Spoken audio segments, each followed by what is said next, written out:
Underway, all on the start line already, and as Ailish was saying, a great field assembled. Good morning, Paula. Before we get underway, how are you? I'm very well, thank you. How are you? From the half marathon to add to her 10K record from Australia, please welcome Izzy Bat Doyle. Well, let's introduce some of our main contenders here. Bat Doyle from Australia, the Australian record holder at half marathon and 10K. In very, very good form, and lots of women know this could be a very fast race. They've come here with an opportunity to try and get fast times behind perhaps one or two of the fancy athletes to win this. Wanjira might be one of those. You can see their marathon is very much her skill set. The last 10K on the roads was back in 2022. Representing Kenya, Helen Obiri. Helen Obiri, one of the great athletes of all time, cross-country, track, and now on the roads. Former 1500 meter runner who's now one of the world's best marathon runners, but is still an incredible competitor over the shorter distances, 10K, and I'm saying 10K is a short distance for some of these. At the other end of her career, this young lady here, Medina Isa from Ethiopia, fastest in the world this year already at this distance on the roads, has been running on the track as well. New personal best at 3,000 meters, perfectly set up for this one. But if she's to win, she's going to have to take on last year's winner, Gotitom Gebrselassie, who ran brilliantly last year to win this race and will be looking to defend it against her young compatriot.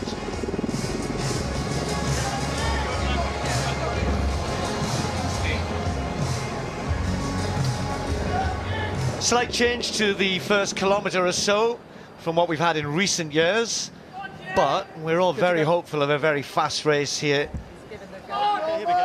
Helen Obiri still holds the fastest ever 10K run by women on this course, well, almost the same course, in Manchester back in 2022. That's 30 minutes and 15 seconds. And if I mentioned that Aisa already has run well under 30 minutes this year, it gives you an idea of what we're set up for.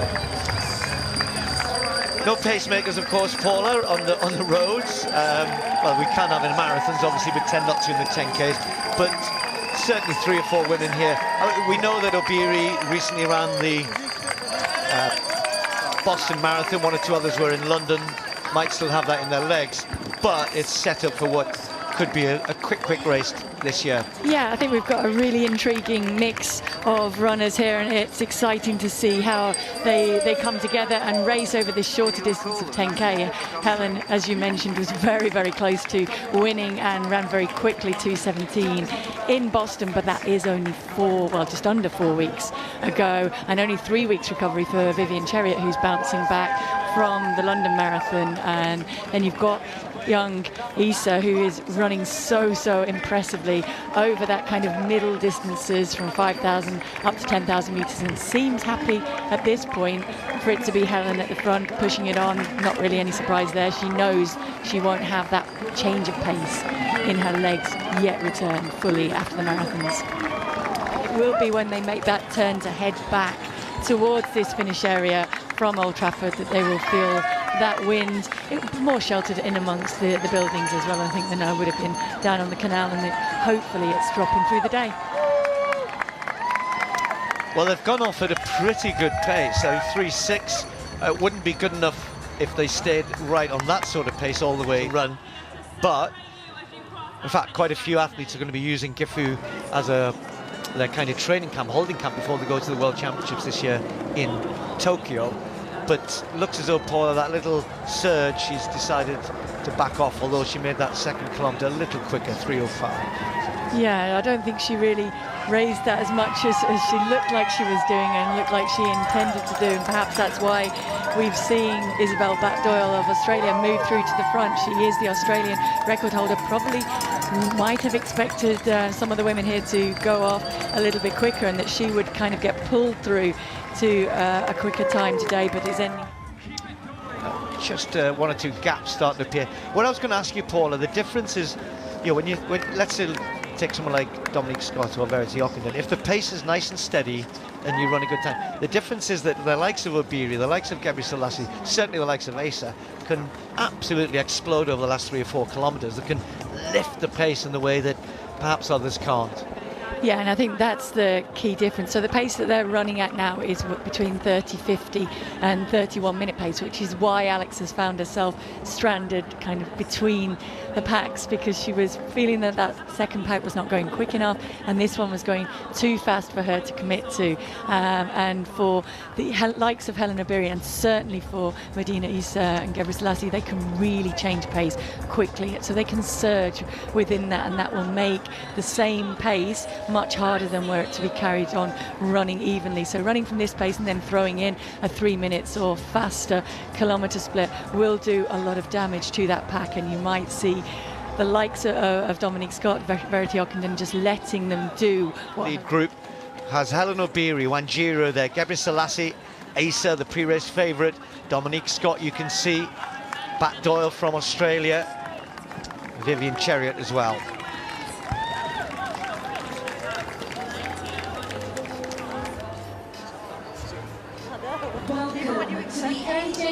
Great Manchester Run Elite Men. So back at the start, the men are ready to go.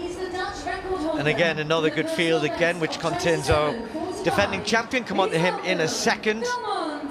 Just introduce 2 or 3 of the other main contenders. This is Tesfu from the Netherlands, a Dutch record holder. Lots of new records being broken. We haven't mentioned shoes yet, Paula, but we will, because it's almost like every month national records get broken in various places. Great to see Mohamed Geramou back. He was here last year on a part of his comeback trail from injury. Great World Marathon silver medalist back in 2019, 2022. Great athlete in his day and still running well. Now, one you may not be too familiar with if you're big, even if you are a big track and field fan, Santiago Catrofe. He's just produced a very, very quick 10K time recently. South American record holder now from Uruguay. One of the greatest athletes over the last decade or so, Salomon Barega. I remember picking him out at a World Indoor Championships in Birmingham years ago when he was a youngster, and he went on to win the Olympic title in Tokyo in 2021, and now has moved up to the marathon with great effect, winning Seville earlier this year in his first marathon. So looking forward to seeing what he's going to do here. This is actually only his second 10K ever. Got to go all the way back to 2017 for a 10K on the roads, of course, 10,000 metres on the track. Brilliant exponent of that. Whereas for Vincent Ngatic, he knows what it's like to win. The defending champion of the Great Manchester Run. So the men about to set off. Just about 30 seconds away for them. And then the masses start to follow them. You can see there. And this start line will then be populated for the next hour or two. So Keeley gets them underway. Great to see Keeley and Kelly and Ann Packer here. 3 incredible athletes. And Keeley back from injury, and they're going well, we hear. Looking forward to seeing her racing shortly. I think she's announced Stockholm, I think, is her first race of the season in probably 5 or 6 weeks' time. Certainly first big race in the Diamond League. I just don't understand either of them. It is settling down though, back at the front now after that, pushing on for the first part. Ngatic now looking around, looking for somebody else to come through, and Barega hits the front. Well, it's a line really, isn't it? A line control in the front of this race at the moment. Yeah, it's always interesting, isn't it? You know, I said the same in the women. I reckon the women are not going that fast. And some of the athletes who are looking for a big run, probably coming in thinking, oh, look at these big names here, it's going to be fast, I'm going to get dragged around to personal best. And then all of a sudden you find that nothing. Finally, we're seeing a little bit of a break at the front. They went through Paula 15:35, which isn't that fast. It is for some of them, but for certainly the 3 we're looking at the front here, not so fast. Vivian Chariot just struggling to go with these 3. Yeah, and I think this is probably the three that we would have expected to break away. Vivian Cheriot, outstanding runner, everything that she's achieved, but she is now 41. She is trying to come back from a strong performance in the London Marathon, 3 weeks ago. So you wouldn't probably expect her to be able to live with the injection of pace that has happened at the front. And Issa still looks like there's plenty of bounce there, plenty of throwing it down to the two settled in behind her, saying, okay, how much have you got left in your legs? You've been racing the marathons, I haven't. I've established that world lead performance coming into this race, and that gives her a huge amount of confidence when she looks down and she knows that she's put those performances in this year. She's in that kind of shape, and it gives her a buffer ahead of the two who are now struggling to maintain that contact and working very hard to stay in her slipstream. Yeah, I really enjoy watching this young lady here. She's we just dropped back to see Verity Ockenden running alongside Dominique Scott. Verity went through 14:36, excuse me. 14 would be good, wouldn't it? 15:36 through 5K. She's going to have to work hard now. Behind we saw Neil, and then another, there she is, and not too far back, and then there's a bit of a gap to Alex Bell after that. But yeah, just to go back to Issa at the front, has ran on the roads in Germany, the big road racing event that was there in April, then headed out to Miami, and in the Grand Slam track there where they do a 3K and a 5K back to back. I mean, she ran a PB in the 3K, almost ran a personal best in the, well, it was a strong 5K as well. And to me, she hasn't quite yet developed the finishing kick that you really need to win the big medals at Olympics, World Champs on the track. But she's found her distance at 10K, and 10K on the roads is now moving at a pace that the other two have had to make. It's not that they've made a conscious decision not to go with it, they've just not been able to go with the pace, and are now kind of locked in a battle between the two of them, although Helen is looking a little bit more awkward than she always does. She always has a little bit more movement in her arms than Gebre Selassie would do, but she does look for me as though she's struggling more than usual. Yeah, Helen will be the first to concur with Paula around her action, but one thing Helen does is give 100% every time. It was actually a great race in the Boston Marathon, I thought. People overlook the fact that she got beat, and she's had a great introduction to her marathon career, winning in New York, winning in Boston the year before. Couldn't quite win the Olympics. Obviously, Hassan had that great race with Tigist, and you've got Helen Obiri who just manages to somehow always drag a big performance. So in Boston this year, we all thought the last 3-4K, this is Helen, but they were operating what is actually her marathon personal best. And on the marathon course, you ran Boston, you know, it's not easy. And so she ran, you're out on a out and back run, you know, run that lamppost, touch it, that's where you turn around. Anyway, she's just run a 2:59 and a 2:58, the 2 kilometers between 6 and 7 and 7 and 8. That's why she's got a big lead. Oddly enough, Dowie Griffiths is leading in the men's race here. So a little bit like the women, none of the bigger names in the sense of the favourites wanting to take this on too much. It hasn't been super slow, but you can see there that that's still a fairly big group. And Gatich, last year's winner, Barrega, they're just very happy to let Griffiths take this early pace. Good to see him up there, though. This is brave to be taking it on with these guys around.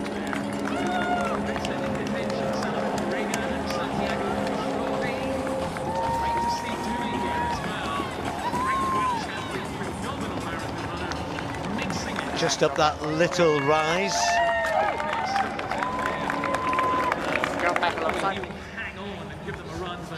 Big group there. And Gatich kind of hovering on the side there. Barrega's almost... Which makes it a little bit more impressive than that time, but certainly where he knows what he's doing absolutely on the track. It is different on the roads, and I think maybe take a little bit of time to settle into that. He was impressive in Seville, but he has talked about how painful it was. I mean, he was on 2:2:23 pace until the final 7K or so, and then I think found out how tough the marathon can be at that point in the race, so that also takes a little bit longer to recover and come back from. Alongside one if we can, please. Great Manchester runners, seen so many amazing performances While the men kind of play a little bit of cat and mouse and look at each other, in the women's race, very clear as to who is going to win this, and certainly grasped hold of the race in a pretty aggressive manner, and nobody able to do anything.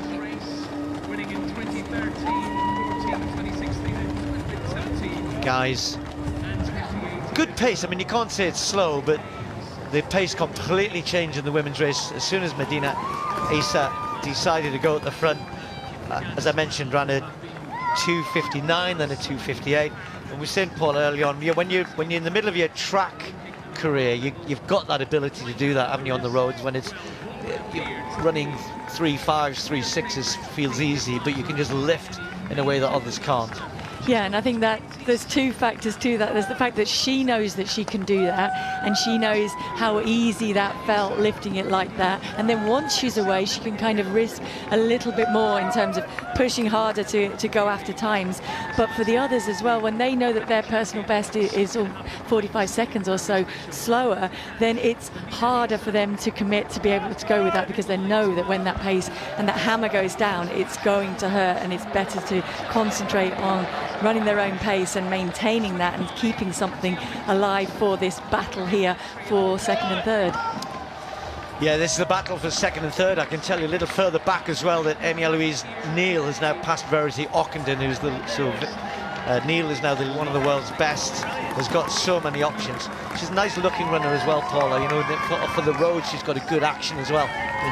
We talk about Helen, but you know, I would just like to see her. She gets a little bit stronger, develop a little bit more pace and racecraft on the track if she's going to contest at 5,000, maybe 10,000 eventually on the track at the big championships, World Champs later this year, for instance.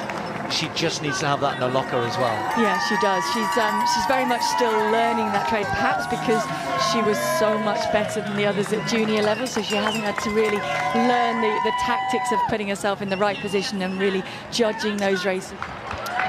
Right, now the gaps are closed. Is that Emily Sisson who's moved up? Yeah, I think it is. I think it is. That's a run. I mean, I think partly because these two have been running together, and you see that Isa goes. Obiri's been at the front, but Gebre Selassie's just been waiting, and now all of a sudden, though, Sisson has caught them. So my old coach, Paul, I used to say, if you catch somebody, go past them. But that's easier said than done when the two ahead of her are going as well as they are, and are as good as they are. But and who they are as well, I think. Yes, when you reel them in, this is giving a huge confidence boost to Emily Sisson. She's had a little bit of a rough ride. She kind of didn't get the run that she wanted to in the American Olympic trials over the marathon distance or in the marathon itself. So now we'll be really buoyed by getting back to those two racing for second and third. Meanwhile, Barrega is starting to turn the screw here. Yeah, through halfway in just under 14 minutes, 13:52, so quick. And if they went really quick or quickish, if they went really quick in the second half, which these guys could do, then we could be looking at something well under 28 minutes. But Barrega pulling, and Gaitic and Katrov, the best three-year champion on the track, is going to continue to develop. And look at Emily Sisson. This is brilliant from the American. She's listening to you. See, she said, right now I'm going to go right past them. She's also looking around and seeing who's in that pack and thinking, if Helen Obiri is looking a little bit tired, I'm going to create a buffer for that, because no matter how tired we've talked about Helen Obiri can be, she can still finish. And Emily will want to keep moving hard into that finishing straight to give herself as good a chance as possible of shaking the two behind her from her coattails. Yeah, her personal best goes all the way back. I say all the way back, a couple of years back. 2023 for Emily Sisson, has run 32 this year. But you know, when you're in your kind of big marathon part of your career, but she says, I'm just giving that bit of a rest for the time being, so that gives you a little bit of chance to get a bit more pace in your legs, run the shorter distances. Great effect here. I mean, if she were to come second here, not just coming second, Helen's gone. I know what you said about the finish, but with 400 to go, she isn't catching that up. Gebre Selassie's looking behind. That's always a bad sign. It's Sisson has just got ahead, focused, is away. A long way up, but I do think Emily might be on for personal best. So Isa, the 20-year-old from Ethiopia, if you've never seen her run before, you're going to see an awful lot of her in the major championships in the coming years. But for For the first time, she's going to win the Great Manchester Run. It's not going to be an incredibly quick time, but it's pretty solid and a quick second half. Isa wins in 2025. Great victory for her against some big names, but Emily Sisson of the USA has managed to really find a strong finish in the last 2-3 kilometers to get ahead of last year's winner Gebrselassie and Helen Obiri. So the American with a big performance, and that is going to be a huge run for her, inside a personal best by probably 20 seconds, maybe even 30 seconds or so. Gebrselassie takes third, and Helen Obiri looking a little tired, did a lot of the hard work for fourth, and then we'll be watching for the others to come through.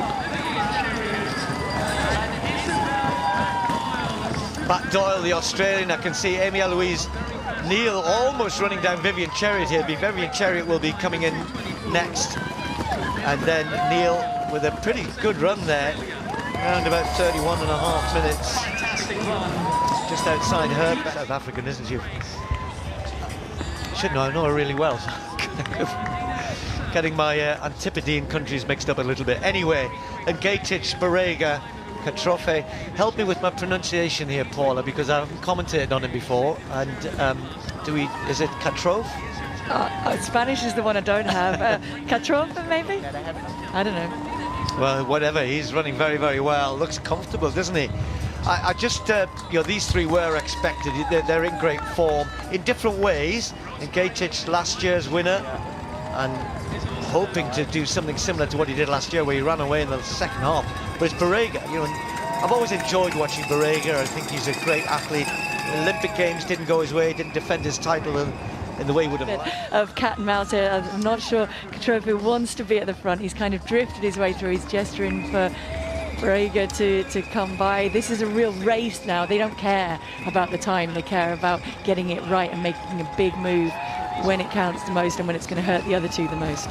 Which is a shame, because I think they're on record time. They're on a time, or certainly on a pace, which if they don't slow too much, you're looking at each other, but you want to win, right? You want to win a big race like this. But if you are watching the clock, as we are a little bit, and you're thinking, right, you know, there's 27-21, Mika Kogo, 2000. Very well, I can see Brett Robinson is leading the chase, but in that little group, Garamenu, let's say that again, Garamu, and Alfie Manthorpe is running very well the last 12 months or so. Alfie is tucked in there. There he is. He's actually pushing it on now. He's got, you know, one of the greats, Garamu, then Brett Robinson, great experience the Australian has, but Manthorpe just trying to work out, Paul. I think he's going to get close to 28 minutes here. He's probably sensing it. You know, if he can finish strongly, he's probably thinking, well, I'm not the top three here, but let's keep this pace going. I've got a chance of getting a personal best. Absolutely, and I'm sure that will be going through his mind, and certainly in terms of with the two others around him, if I can go to the front and just push on a little look back, then come on, somebody give me a bit of help here, because we are on for a decent of kilometres. Well, he's got 2K to go. It would have to go some. He's went through there in 22:41. His personal best is 28:15. So he'd have to really find a couple of big last couple of kilometres. It's not possible.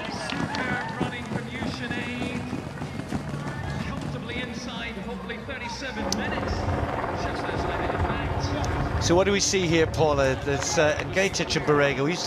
There's a saying in athletics, isn't there, that a very good Ethiopian and a very good Kenyan, when it comes to sprint finish, the Ethiopian wins. But on the road, it's always a bit different. You know, sprint finishes on the road are just so different, aren't they? They are, but true to form, it is at the moment the Ethiopian who's tracking, which is kind of the way that they do. It's definitely the way that the Ethiopians train. They spend a lot of time up in the high hill. And Garamu now has just moved past Alfie Manthorpe. Oh, it's great running by the British athlete to try and force it on, but Garamu's decided he's into just about the last 2K here.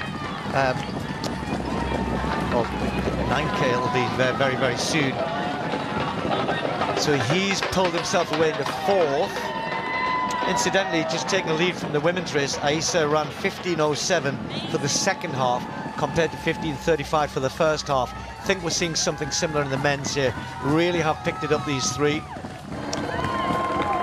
There's the 9K. They've already gone through it. I'm waiting to see what the actual clock was. Okay, Paula, it was 24:59. That means a really fast last kilometre. I don't think it's going to be...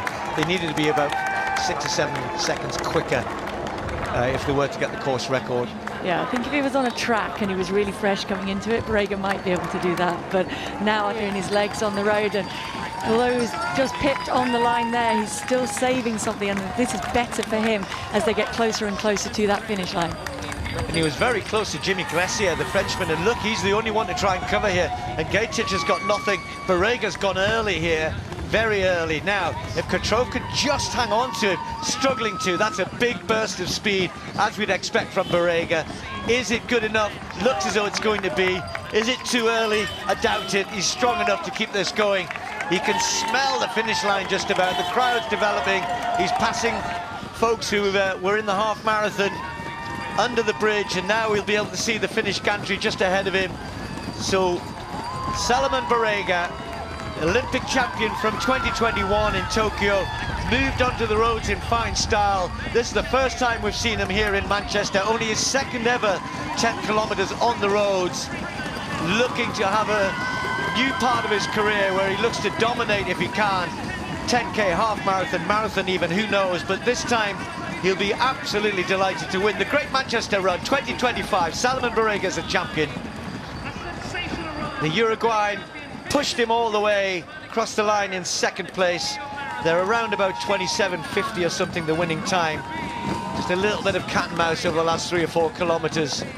And those three well ahead, and Gatic, last year's winner, having to settle for third.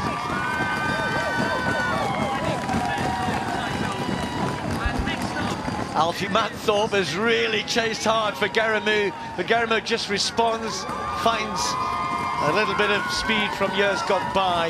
Alfie Manthorpe not far outside his personal best, around about 28:20. We'll get the official time there. Very good run from him though, 5th place in a good field. Brett Robinson in 6th.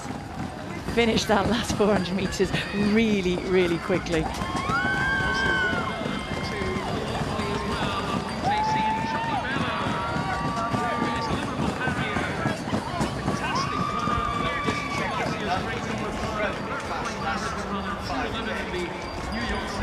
Last 5K was very fast in that men's race. 12:57, I think. We'll check that because that is incredibly quick. Anyway, they are our top three. Borrega wins it with a great last 5,000 metres. Catrot, second place from Uruguay. And last year's winner, Gatic, was third. And that's it for the elites for now. Back to Sarah.